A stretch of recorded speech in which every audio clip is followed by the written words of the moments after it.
this is an audience of your fellow SAG-AFTRA actors, so I actually always like to start by asking, how did you get your SAG card? What was the job? And I'm gonna Ron probably has to think back the furthest because he's been doing this for a while. So I'm gonna start with Zoe. I think I did a film called No Reservations with Catherine Zeta-Jones, and I played a babysitter. I think I have three lines in the movie, and the babysitter was meant to be goth, and I went in full goth makeup, and I think that was why I got the job. I was like Amazing. 15, I think. Did the babysitter have a name or just babysitter? I think it was gothic babysitter. Robbie, for you? It was hacks. Wow. What? Oh, Really? wow. Seriously? Yeah, I don't even know if I'm up on my dues. That's how I was worried about this. I know they're deducting like 435 a month until I'm up to date, but I'm on it if I'm back. I don't know if you have anything to do with that, Janelle. I apologize. We'll get it up to date as soon as we can.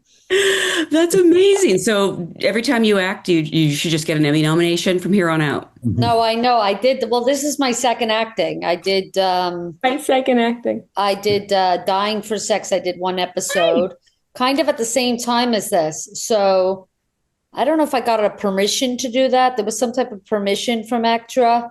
And now I'm hopefully going to have healthcare soon. So we'll see. You've been nominated for an Emmy for half the jobs you've done. That's incredible. There we go. A hell of a batting That's a great batting average. Dave, for you? It was the television show Seventh Heaven. I love that show. Oh yeah, I played a shy boy named Benjamin Bainsworth. The character Ruthie. I find her phone number at 3rd Street Promenade in L.A. and I think it's kismet. And I give her a call and I'm shy about asking her out. Wait, now I don't want to know how this turns out. I'm guessing. God, I think the truth is I don't know if it does. I think Benjamin Bainsworth gets his shy little heart broken. Oh, man. Spoiler alert. Sorry, everyone. Serves him right. Girl hair. Brian? In 1979, I got my SAG card playing a quarterback in a fraternity football game in a movie called To Race the Wind with Steve Guttenberg back in the day. And how was your arm, Cranston? Could you actually throw it? It wasn't bad, but my line was hike. That was it, hike. And One word. Because it took place in New England, I first went up there and said, hike. And he goes, what are you doing? I said, well, I thought I'd give it. Don't do that. And I said, can I give us some numbers? Like 33, 14, 7. He goes, no, just say hike. I went, okay, I'll say it. You have one job. So I said hike. Yeah. One job and one word. Yeah. Ron, for you? Well, it was either a movie called The Journey in 1959 with Yul Brynner and Deborah Carr, or that was because that was my first job, and I might not have had to just as Robbie just explained, may not have had to join then. It might have been my next job, which was an episode of Playhouse 90, which was live, and kind of I remember kind of how intense it was, but I got through it, and that really got me on the radar of the CBS casting agents and directors, which a year later or so led to the Andy Griffith Show, which we did the pilot in 59 and shot it in 60. And all these years later, you have your first Emmy nomination for acting. That must be so encouraging. Opie was not worthy. Opie not worthy. Opie not worthy. Wow. You actually just blew my mind. I didn't know Yul Brynner and Deborah Carr did another project together. Yeah. So it's because this one's not very well known, but they did. Yeah. King and I is what you're saying. Yeah, they did the King and I. And this was a couple of years after. Yeah. Yeah. Well, that must be very encouraging after all these years to get that Emmy nomination. It is the most fun idea. I had so much fun doing the studio, and that it would lead to this. I've been just kind of giggling, and I'm so tickled by the whole thing. It's just a blast. It's just hilarious to me. And I enjoyed it.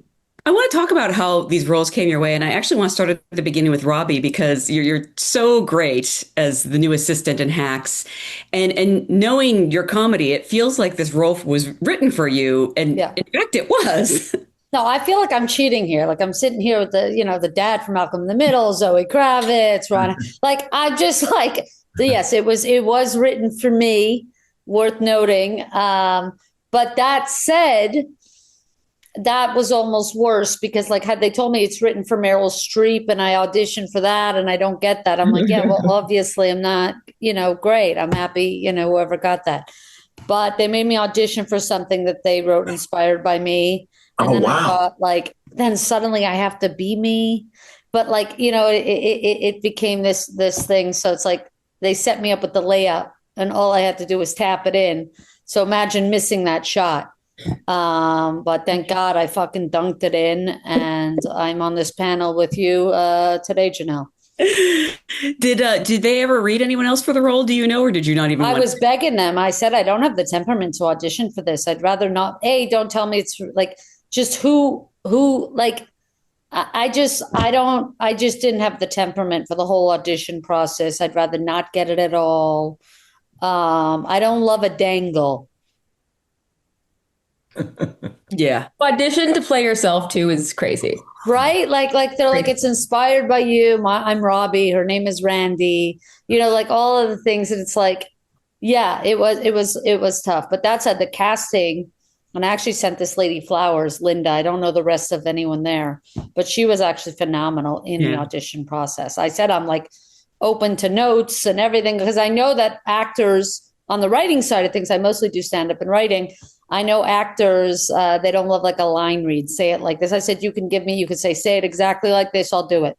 Like you can, I'm not precious, or I don't take any of it personal. So she was just wonderful. It made me comfortable being a like me character. I wouldn't say it is exact. I would say it's that quote of like something about the character, you make the character you.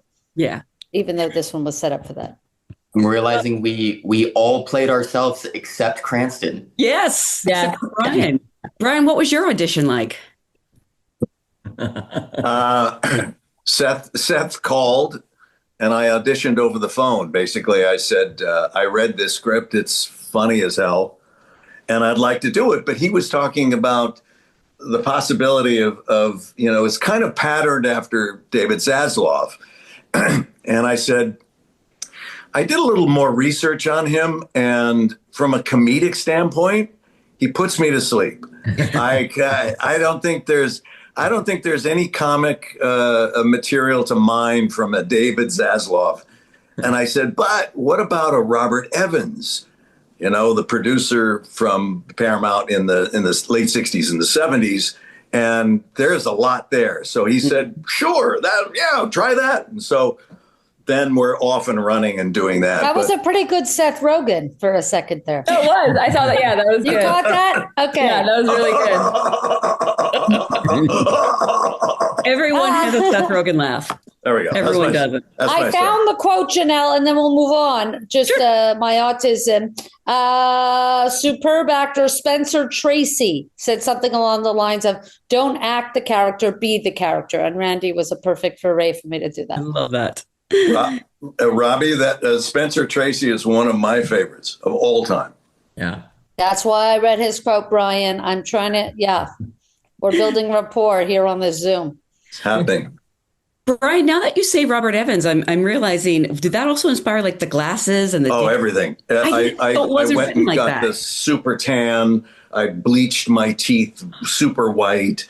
I got these big glasses. Everything about Robert Evans was look at me, pay attention to me. And, these phallus necklaces that I wore. And it was just like crazy. And then I just kept going. So Seth and everyone else in this scene didn't know whenever I was stripped down and I had in my underwear and I had garter socks and I had a girdle and I wore a dickie I don't know, those of you who are too young, a dickie is a little fabric that like goes up a little bit, but it's too hot, so it just ends right here, and you wear a coat on top. It's the craziest thing, and I didn't tell him what I wanted to do, but it was so much fun, and that's everything. This is so cool because I thought the Dickie was such a specific character choice and they didn't even know. I love that. No, they didn't know what I was they didn't know when I came out in that last episode, they didn't know what I was going to be wearing. And so the reactions were pretty real. But I don't know, can you still buy it? They could find a Dickie somewhere. They actually could find a Dickie because I haven't seen one of those. Did anyone grow up anywhere cold? I half grew up in Montreal and we wore Dickies frequently, but I guess winter kind. It was like a turtleneck without the rest of the shirt. Right. You could put on, I guess, if somebody went skiing, or a neck warmer. It basically is what it amounts to. Yeah. Wow, love that. No, I do think everything, like just even the little things, like I notice he's eating blue ice cream. Like who gets that? That's calling attention to yourself. He was pretty high when that happened. And they asked me what color. I said, make it really colorful. If he had any sense at all, he went in and pointed to the most colorful ice cream and there is. And that's what he was eating. Yeah. For the rest of you who play, I'm not going to say yourselves, but characters with your names, I guess fictionalized versions of you, I think. What was it like when they sort of pitched these ideas to you? Ron, were you happy that you got to finally show your true self? He's a real Jew. First, I was just honestly, look, those guys are great, and I know them, and they're hilarious, and I like their work, and then I heard they wrote this script around A Beautiful Mind, and so they just kind of did this. They took a shot, and then they asked if I would read it, and I said sure, I would read it, and so I really had no questions. I just schedule, which I had to figure out, and it was only 3 days, and I was able to figure that out, and then the other thing I just said to them was, look, I play myself, and then I showed up in Arrested Development, and I here and there I do this, and I said, you've written a real character here. And an arc and emotional scene and a crazy physical scene. And here's my only hope. When I watch those other ones, I don't really think I'm very good. And I'd like to not be cameo good. I'd like to try to be actually good. And I said, so who's directing? And they said, we are. And I said, well, please direct, please, because I actually want to do this and do it well for you guys. It's so well written. And then the next fear was, I haven't had to learn lines like that in decades. And it's a thing, you don't just learn lines. Actors learn lines, you develop that skill. And it isn't just like riding a bicycle. So I went to my brother, Clint, who works all the time and does, in fact, he's nominated this year for guest from a daytime for a soap where he was doing 12 or 14 pages a day. Yeah. And I asked him, and also my son-in-law, Bryce's husband, Seth Gable, works all the time, television, fast paced. And they gave me some tips on learning lines. Because when I was doing it, to be honest, I just looked at it and read it a couple times and I had it. Mm-hmm. But I was really in practice in those days, and maybe a little younger. There's apps now, I hear, that help you with that. I don't know if you used any of those. How? They like repeat your lines back to you or something. I haven't actually. I heard about it. I didn't try it, but it basically, it's like if you were running lines with somebody, okay. It's the somebody. It's a person. And some of them even repeat the line back to you with attitude. Like they're like, no, like this. But you give me line reading. No. You gotta act good. Zoe, you're so fantastic in the Golden Globes episode, and I don't know if they had asked you to do a 3-episode arc, or it was like, we need to bring her back and get her high. But I mean, it's kind of a commitment and a physical commitment too. Like Ron was saying, these are all very physical performances. Yeah, thank you so much. I was originally just meant to do the Golden Globes episode, and I went to go meet Seth and Evan, and they just pitched me the idea. They didn't have a script yet, and I was honestly, I mean, they could have handed me like a coloring book, and I would have said yes. I just think that they're so great, and I've grown up watching them, and just think they're fantastic, and I loved the commentary about the business and the awards thing, and I just thought it was really interesting. And I also just love the idea of playing like a psycho version of myself that like really wants to win. And I thought the turn was so fun. So yeah, it was kind of a no-brainer. And then we had so much fun together. And midway through shooting that episode, they said, "Do you want to come back and, do the last two and get high?" And I was like, "Yeah, let's keep going. I don't want this to end." We had such a good time. But it was like all just kind of spontaneous, which was more fun. When they asked you to get high, they meant in the show? Yes, although when I went to go meet Seth and Evan for the meeting, he just like lit up a joint and handed it to me, and I was like not going to say no, but also it's a meeting, and then I smoked it, and then I remember Adam, the DP, shot my film, so I went in to say hi to him, and it was like a whole room full of writers and people, and I was like stoned, and it was like a horrible idea actually, but anyway. Same thing happened to you, right, Ron? Yeah. Ron was high as a kite. Hey, by the way, that DP is amazing. And Adam is a G. He's great. He shot Blink twice. He shot Zoe's movie and killed it, and also Zoe fucking killed that movie. Yeah, absolutely. I love that movie. I just lived that movie. I just got back from a wedding on a crazy island, and I was like, I just saw this horror movie. Oh no, that sounds terrifying. Are you okay? No, it's the fun version of it. Okay. And it's funny because you say, you're a psycho version of yourself. I don't think she's psycho. Like, who doesn't want to win? I guess the psycho version is the fakeness, which of course we all have a layer of that, and that's real. But the amount that she wants to win and the amount that she pretends that she doesn't is, a lot. Well, that's what I think is kind of great about the writing in the show, because it's all heightened and it's definitely playing for comedy all the way. But underneath it, the neurosis, the sort of what's fueling all of that behavior is real. Is very honest. All that insecurity and the politics and the positioning and the doubt and the power plays, all that stuff, goes on. And so it's really fun to bring it to the surface in that way, and then to deal with it and laugh at it. Yeah, I think I agree. It's so healthy. And the luncheons, mentioning the Golden Globe luncheons. Dave, for you've obviously known Seth and Evan for some time. So when they come to you with a version of you, are you flattered or a little offended? I mean, your version of you is so happy. I actually He's also very high. Yeah. Right. Well, originally they reached out just about that earlier episode with Ron, where they said you're going to be in this fake movie directed by Ron Howard, where you play this New York gangster.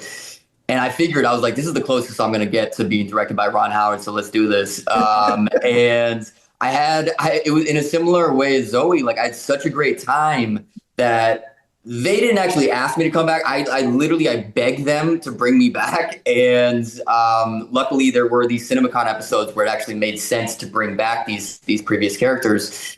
And they brought me back to play myself while inebriated on alcohol, weed, cocaine, and mushrooms. And old-fashioned Hollywood buffet, everywhere I go, by the way, everywhere I go, I like can't get away from it. Everywhere everyone's like, it's just all anyone will say to me now. It's incredible. I will say I had fun on Hacks as well. I don't know. I think it's just Jenelle and I who have not been on the studio. I know, right? Is it just us? And I see so many of my cohorts on it, and I'm kind of like, I have an actual acting degree. Come on. There we go. That's amazing. No, but you get to work with Jean Smart and Hannah Einbinder. I actually do not. As a matter of fact, I don't, because I'm not really in their scenes. Yes. Hannah, I'm friends with, outside, but we didn't really get to do a scene. I did sit near Jean, but I knew better than to say anything.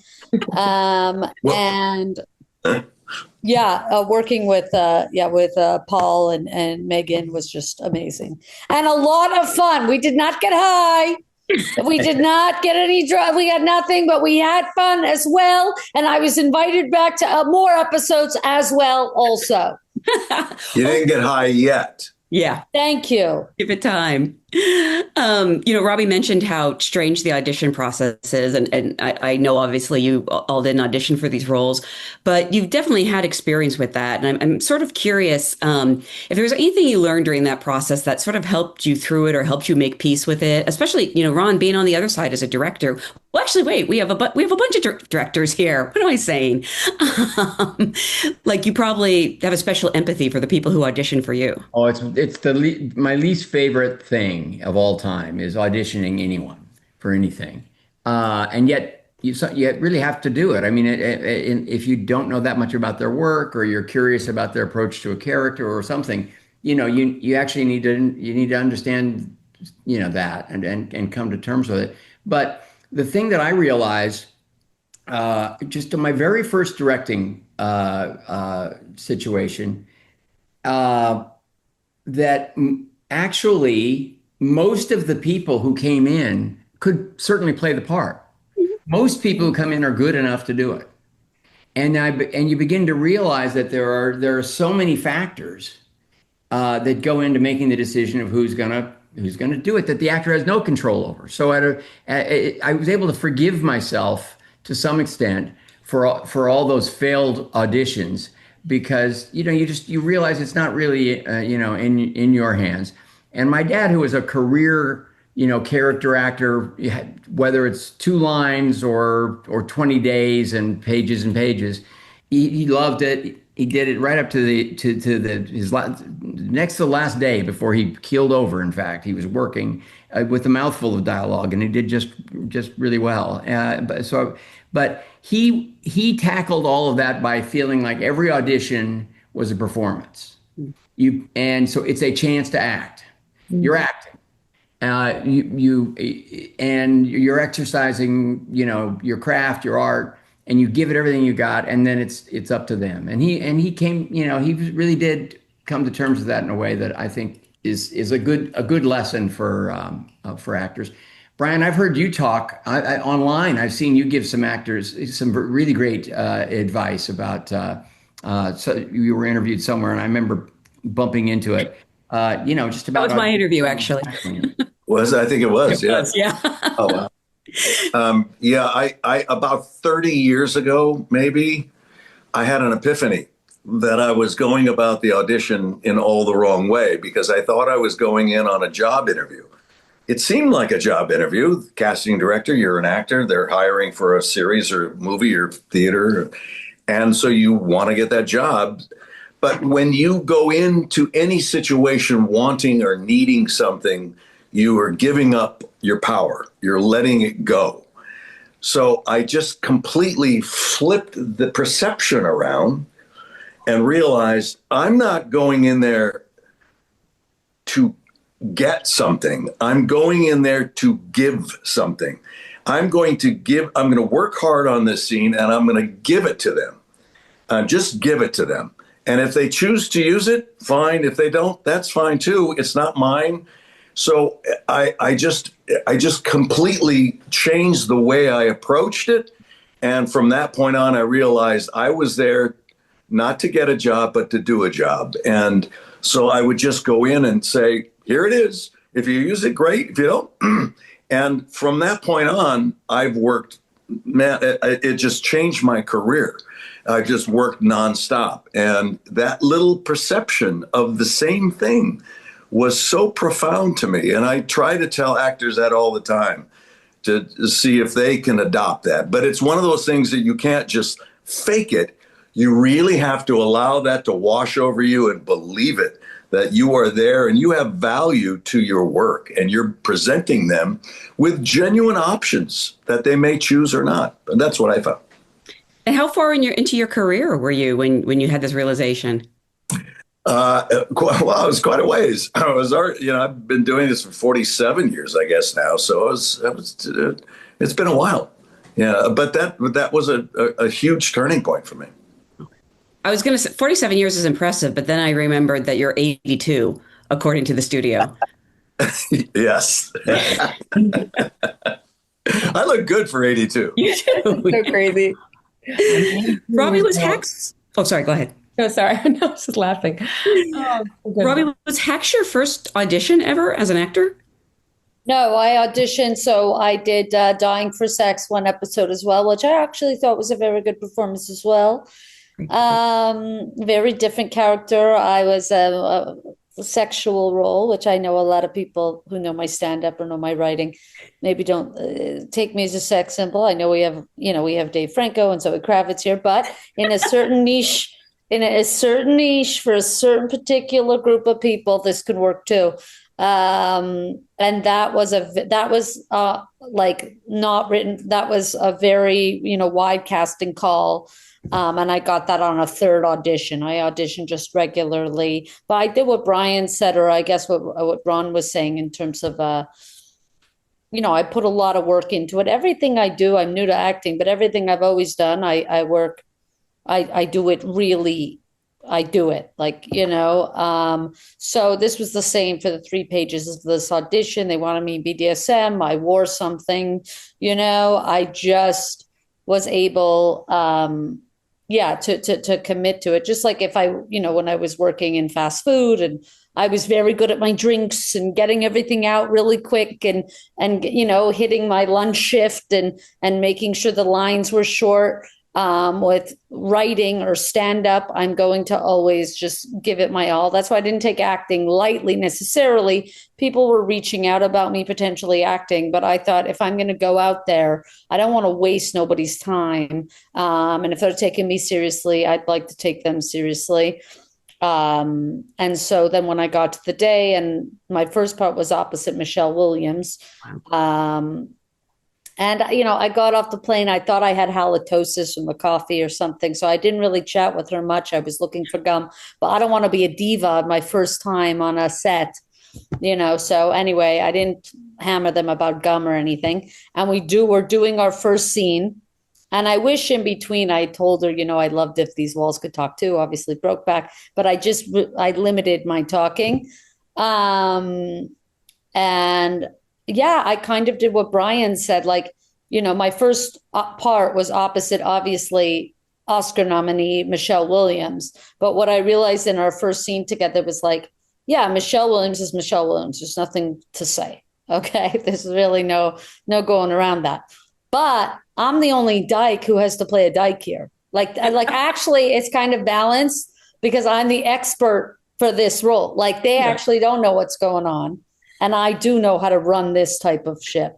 So it felt more balanced to me. I know it seems crazy because she's Oscar worthy, but it felt like, okay, we're both she's bringing the Oscar gold and her performance, and I'm bringing, this expertise.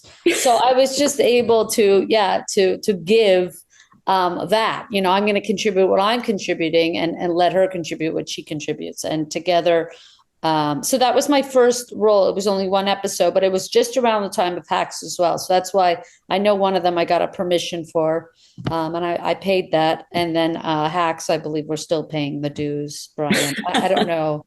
It's Robbie, I think you're okay. I don't think they're coming after you. That was it. Anyway, long story, but that's those are my 2 acting so far. Zoe and Dave, you've also both directed, and I'm curious if being on the other side of the camera, did it change your perception about the audition process at all? Go for it, Zoe. I found it really liberating. I think, when you're an actor, there's, you want to be good, you want approval, and you take everything personally. And so being on the other side of that, I was able to see, it's not even about the dialogue. You can go in and drop your script and say the line wrong, but if you're the right person for the role, you're the right person for the role. It's like dating. It's like going on a date, It's like, are you just some random person or are you the love of my life? I don't know which one it is. And so I feel like after seeing that, as an actor, it's just, I was in my work in general, I've become really free. I think, even after doing High Fidelity and being on the other side in terms of just producing and everything, when I auditioned for Batman, I hadn't auditioned in a while, but I was I was so free because it was not about doing a good job and coming with this puppy dog energy of like wanting to do whatever they say. It was about, let me actually show Matt what it's like to work with me. Let me help this director get some kind of view into what it will be like so he can see if that's what he wants to do. And I think that when you are really trying to serve a story or a filmmaker and that's your goal and you're not thinking about whether you're good enough for it or not, and you can trust whoever's making it that they'll know whether you're supposed to be there or not. It's really freeing. Yeah, you're the perfect person for Catwoman. I I know, remember right? thinking that. I was like, no, this is actually nailed it. Thank you. Thank you so much. Because I don't want to think too much about who's in the role. It just has to be the role, like you said. Are you the part or you're not?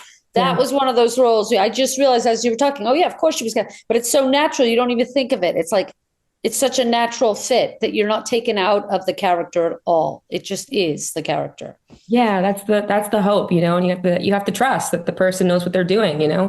And yeah, Dave. Dave, for you? Well, I'll tell my most embarrassing audition story and what I learned from it. Basically, my maybe second audition ever, I went in for Allison Jones, who is known as one of the greatest comedy casting directors ever. And I did the audition, and it went fine. And then after, she said, "Okay, can you slate for me real quick?" And at the time, I didn't know the terminology, so I didn't quite hear it. And so I said, "I'm sorry, can you say that one more time?" And she says, "Oh, just slate real quick." So what I hear is, "Can you sleep for me real quick?" So I get comfortable. I go, "Okay." I put my head back and I start sleeping for her. That's great. He goes, "No, no, no." I go, "What?" So we laugh it off, and as I'm leaving, she's like, "I can't imagine what was going through your head when you thought I asked you to sleep." I was like, "I don't know. I'm gonna sleep so fucking good for you. Just give me this role." But And somewhere in Hollywood, that's on tape. We've got a tape of that somewhere. I have it? You have it? Oh, I want to see that. I so need to see that. So then Allison Jones ended up casting me in one of my first movies, Superbad, a very small role. Yes. But the lesson learned is make an impression. They tell you to sleep, you sleep. Yeah, you took direction. I mean, Yeah, she did not forget the sleeper. But I will say, what Ron was kind of saying about how there's so much that's out of your control as an actor. I had a casting director tell me like way down the line that she didn't cast me in something because I reminded her too much of her ex-boyfriend. And so it's shit like that where you're just like, I can't do anything about this. I can go in and give the greatest performance, but some things just, you're not right or they don't see you a certain way. And then even what Zoe was saying about how it's kind of like dating, it's like I remember for, the movies I was directing, like there would be actors that I would be like, "Oh my God, it has to be this person." And then ultimately, maybe they didn't want to do it. And ultimately, and at the end of the day, it's like, well, if they don't want to do it, this isn't the right pairing anyway. Like you want to be in a relationship where both sides are fully in. And so I've talked for too long. Go back to. no, I was curious. For each of you, what was kind of the most challenging part of these roles? Ron, you mentioned the physicality, which actually really did surprise me. The studio really makes its guest stars do a lot of physical work, and Bryan's 82. Falling in that canal like really scared me. Were you prepared for that? Well, honestly, for me, it turned out to be a blast, and right from the first scene on, and I think maybe because I had prepared real well, and I had a lot with Catherine O'Hara, who I know and I've directed, and also you can't say enough about Evan and Seth and the way they run that show. I mean, it's kind of remarkable. The whole idea of the oneers is a little intimidating at first, but the cast loves it, the regulars. And they said, and there's just enough break points where they could sort of choose long chunks, so that it's not, they don't have to get the 3 or 5 or 8 or minutes, just, all nailed down. In some circumstances they do, but in many of my scenes, there were enough kind of whip pans and places to bury cuts and things like that you knew that you had a little safety net there. and that free, made it very freeing. And made me stop worrying about my line so much, which I only blew a couple of times. I did pretty good. But the by the third day of shooting, I was really feeling kind of in it. And this was this big scene. I had gotten this one emotional scene where I was supposed to be having this memory about the cousin, and I wanted it to be pretty real. I'd gotten that one out of the way, and so I had this idea in my mind. I was supposed to tell him, "Fuck you, you fucking idiot," or something, and yell at him because he finally gave me the note. And in the script, I was, he was gonna, just the force of my yelling was gonna like knock him over. He was gonna back up and fall over the cart. And I thought, well, he's younger, he's bigger, he's even louder, really. I mean, am I gonna, what should I do? And then I thought of this fiery baseball manager, a couple of them, Earl Weaver and Billy Martin. They used to like whip their hat off and throw it at the umpire or throw it on the ground and stomp on it and stuff like that. And I just thought, I don't know, maybe I should throw my hat at him. That might scare him, and that might, maybe then he'd lose his balance. And it's also just the vilest, pettiest, shittiest thing you could possibly do in a meeting is actually throw your hat at somebody. I mean, come on. You've done it before, Ron. Come on. Only in my dreams. So here I got to play out this moment, and I did it in the rehearsal, and I wasn't sure what it would be. And Bryan, do the Seth laugh. He said, "We got to keep that." Yeah, we got to do that. Which meant he got whipped in the face with the hat about 15 or 20 times by the time we got through the rehearsals and some takes. So that was fun. That was my little contribution. Oh, that's amazing. Dave, you must have a Seth laugh too, right? I'm sure. Don't make me do it after Cranston. No one wants to follow Cranston. I don't know. No, really, just watching your episode, I was exhausted. Did you find at the end of the day you just wanted to collapse? Definitely. I remember asking them before the first scene I did. I was like, "How big am I playing this?" And they were like, "I mean, you're on many drugs. I don't think there's like a limit. So you can't go too far." And so I remember I did the first 2 takes at like an 1,000, and Evan came over to me and he was like, "Dude, we're gonna do like 18 of these. You need to chill." But yeah, I mean, I don't know where I found the energy. I mean, we were all in Vegas for 2 weeks on and off, and so we were all a little delirious just from doing that, and I kind of leaned into the delirium. I had a kid come up to me the other day and say, he was like, "Man, I wish I could party like you in the studio." And I was like, "Me too, man." He was like, "What?" He was like, "What? You don't party like that?" I was like, "Nah, I'm pretty boring these days." And he's like, "Oh, it was acting." And I was like, "Yeah, man, you figured me out." But again, like I've known Seth and Evan for nearly 20 years now, and when I'm working with them, I feel at ease. I'm so comfortable, and when you feel that way on set, it gives you the liberty to take massive swings and do weird shit, and that's when the best stuff comes. So are there takes that are bigger than what they put on air? Probably. I mean, there was stuff that was cut out of, I'm tossing weed gummy bears in my mouth, I'm quoting swingers, and I don't know. It was all very stupid. What I really love about your character is I've never seen anyone who was so happy to get their ass kicked. So I think the one like minor part of who I really am that was infused into the character is I generally am a pretty happy, optimistic person, and I think they used the seed of that, but then cranked it to a level of like toxic positivity. And we just realized like, everyone else in the episode is freaking out, going through hell, and they were like, "Let's put the happiest, most positive person in the world in the middle of that and just exacerbate everything they're going through. I think you've just coined a new phrase, toxic Yeah, it's genius. positivity. Wow. Ride the wave. That's my favorite part of the whole thing. It gets me every time. Actually, in addition to Dave, Bryan and Zoe, you have to do something that I think is so hard for actors, which is convincingly play drunk slash high slash crazy, because we've all seen the bad interpretations of that. I'm kind of curious how you find the humorous but also accurate. I took mushrooms like the week before.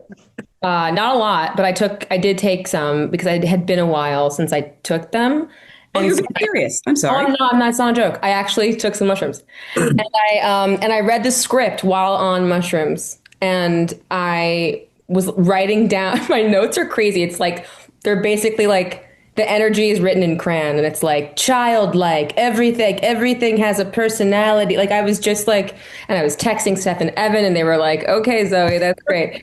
But I just wanted to remember what it was really like, and so and then I was really able to just kind of tap back into it and just be free. And the whole thing was really it's like so childlike. You really just go back to being a kid, and you're just like it's really hard to kind of keep track of things, and you lose. It's just there's like a simplicity to it, and so it was so fun to do after playing such a controlled version of myself, to go to playing this, like, and there's stuff that got cut out too, where I'm like rolling around on the ground, and Catherine Hahn slaps me in the face and sings me Kumbaya, and I like break a vase, and it just like we just went so far with it. It was so fun.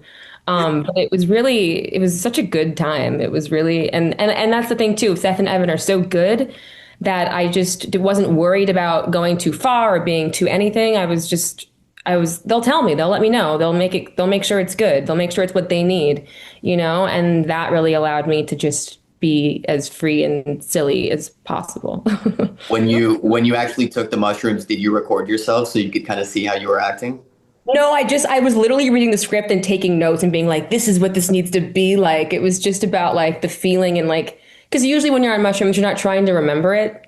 So it was interesting to feel the feeling and then try and like remember the feeling or like understand it or something. It was. I'll trade you my audition tape for those mushrooms. That would be amazing. That's funny. I had a similar experience in my research for it. A week before I started, I had a mushroom pizza, and it was delicious. I don't know that it helped me at all in the character. No, I felt that. I felt the pizza in your performance. I felt the energy. I felt it.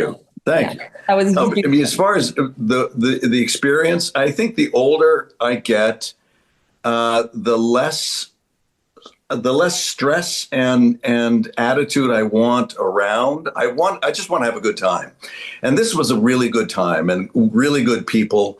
And I think if there was any turd who came in, they would quickly be gone. And so when you're working with Seth and Evan and other people and Ron, you want to bring your best, and you want to try things, and you're encouraged to try things. And so you're just going for it, knowing that, oh my God, I'm going way out on a limb, and it's going to crack and break, and it's okay. They'll protect me, and they'll cover it, or they'll cut it, or whatever. But to have that permission to just go as far as you want to go is great. Yeah. Robby, I'm still marveling that your first two jobs were hacks and dying for sex. Like literally two of the best things on TV. Yeah. No, I'm listening to all this advice, and it's amazing because, for me, the hardest thing still about the acting side is how early it is. I have a call tomorrow at 7:48. First of all, how specific and particular the times are. 7:48. Can we go to 8? We can't go to 8. I'm like, can you? At 7:48 is just an insane time. Like to ask of anything, it just makes no sense. And because I'm a working stand-up, so I do work nights. I know when I tell people I work nights that they think I do security. At my size, I don't know how. But the hours in the morning. Like, I'm just still curious why it has to start at 7 or so. Like, I'm just like, we could push to 9. But anyway, fine. I'm not, but yeah, the particular and very early particular times, the maps and the parking, just like getting into the lot and the stage and where am I parking, that has been the biggest hurdle. And the other one is how many times you do it. Mm. Yeah. Just how many times you do it. It's just an obscene amount of times that you're doing it. So Not those are my all two. No, some don't. And I'm like, and I note them when I make my own show. I'm like, this guy only went 3 fucking times. Mhm. We're gonna cut, this isn't live. You're gonna get something here, something there, and something there. But no, the amount of times it goes. And the time itself, the call times themselves, is an adjustment for sure for a stand-up comedian. Robby, when you inevitably get asked to be on the studio, how do you feel about the fact that their sweet spot? So every shot is a oneer, and they said their sweet spot is 16 to 18 takes.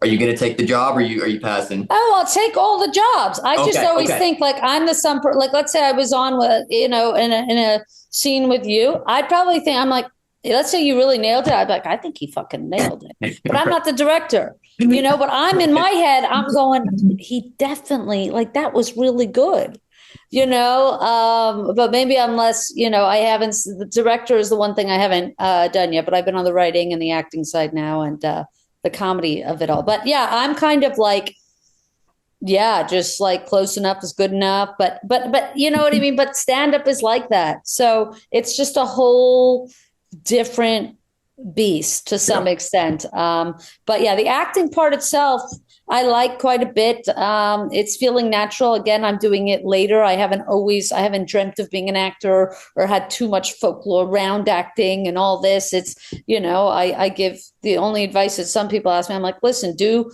comedy and write your own things for, about 12, 15 years. And eventually they'll write parts with you in mind. This is my big plan. And then you'll get to act. And it'll be just a little softer act. You come into a warmer set when people, when you get jobs like that. So I don't know the call times. If anybody has any say, I know you're on a board, Bryan, but 7:48 is 7:48. Well, if you want to, don't 7:49 me. Don't 7:49 me. I'm there 7:30. That's it. You have not met me. I am there 7:30 when I get a 7:48 because of the parking, which is the secondary issue. I don't know if I've entered. I always pull in. I'm like, did I enter stage 2? And they're like, it's stage 7. I'm like, oh my God. And then he's like, can I give you a map? I'm like, please. He's like, you're here. It's just, I give myself, I will be 7:30 tomorrow. Thank you. You will get used to it. And hopefully, I think our wish for you is, I think what it is for all of us. Every time I drive onto a studio lot, I still get tickled. And oh my God, think, same. What a joy, what a great good fortune has come to me. And so I hope that is the case for you going on from here. It's absolutely the case. The mini New York, I fuck with the mini New York. I can't get over it. I love the mini New York. Do you shoot on the Warner Brothers a lot? Is Hacks on the Warner Brothers a lot? I'm doing, it's an untitled Steve Carell show. Hacks is not back yet. I'm doing this Steve Carell show now. I'm really acting. I got to tell you guys. I'm really enjoying it. It's happening. Yeah, I feel like I'm an actor. I got the card. I don't have the healthcare yet, but I'm getting there. It's coming. Well, again, I want to thank you all so much for being here. I can't wait to see how many people thank Sal Saperstein at the Emmys. God. Oh my God, so funny. Yes. Mm-hmm. That's got to come. Say because everybody here is also directing and they do it well. I kind of digging the acting thing now. So keep in mind. Stay in your lane, Ron. Stay in your lane. Put the word out there. Put the word out there. 1 Emmy nomination for acting, and he just goes crazy. I'm the same, Ron. I'm with you. I'm down. It's a good time. Well, again, thank you so much for your time. And honestly, these are I love these shows so much. Thank you so much for being here. Thank you, Janelle. For having us. It's so Thank nice you, to see Janelle. I everyone. appreciate Good to see you you. guys. Nice to meet you, Robby. See you, Zoe. Nice to meet Dave, everybody. Ron. Bye, Bye. everybody.